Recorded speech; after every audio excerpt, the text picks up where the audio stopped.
again, ang buzzer beater ni Iron Mike Jones. Just a few seconds. Jones for the three. Grabe. Yung pilit na tira pang mapasok ni Jones eh. Pasahan ba ang gusto nyo? Ito ang walang tingin na pasa ni Berhel Meneses kay Boybits Victoria. 10-all, nakagaw ni Meneses. Andun lamang si Barrientos, binalik kay Boybits. Great pass mula kay Berhel Meneses. Ito yung huling play. Meneses and Boybits Victoria teaming up for that pass break. Siyempre, hindi rin magpapatalo ang mga phone pass pagdating dyan. Ito, tumatakbo na naman ang Mobile Line. That is the kind of game. What a play! And what a pass coming from Carriazo. He was deep, but he saw McLaren coming in from the outside. Ito naman ang walang takot na butata ni Ray Evangelista. De La Rosa, git-gitan ni... Oh! What a block by Evangelista. Ngayon naman, si Bong Ravena at ang kanyang kakaibang fast break. Bola dito si Bong Ravena. A sizzling third quarter. What a move! What a move by Bong Ravena.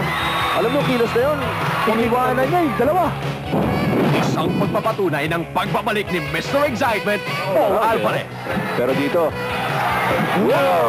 Bong Alvarez with the shot block na save the Olsen Lacena. Narito si Alvarez. Way! Chinolins ni Bong Alvarez ang bola. Maliloksin, blinangka ni Alvarez, na-save nung kasama niya. Si Alvarez tumatakbo na and all the way. Tuloy-tuloy na yan si Mr. Excitement.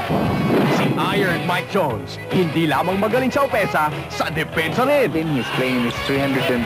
Credit game, oy! Kita mo yun, ha? Sa volleyball ko lang usually nakikita yung ganung klaseng spike. Pero sabi ni Mike Jones, lumayas ka rito. Tingnan natin ulit. Oh, spectacular! Ang nakakapag-ising na dakdak ni Mr. Flight 44, Leon Flemingham. Baldavid at the baseline. Binigay for the double slam! Ayun, Baldavid has really made things happen for this. Kaya hindi may balik ni Coach Jaworski si Harencio dahil sa ganda ng laro ni Baldavid. Kung nagising kayo doon, mas magigising kayo sa butata ni Skyscraper Marlo Aquino.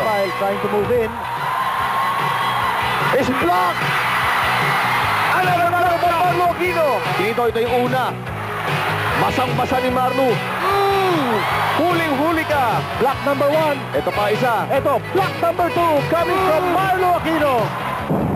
At ito naman ang malayong buzzer beater ni Larry Robinson. Looking for the final score. Pasok pa. The backcourt. Larry Robinson. It's his night tonight. Dito pa, that was about a 45-footer by Robinson off a rebound play. Nakita nyo, abot tenga yung ngiti. Itong import ng San Miguel Beer na si Larry Robinson. Panoorin ko ulit. Let's take a look. Ito. Talagang binato lang ngayon. Layo. That might be about a 55-footer. Pero exactly. Exactly.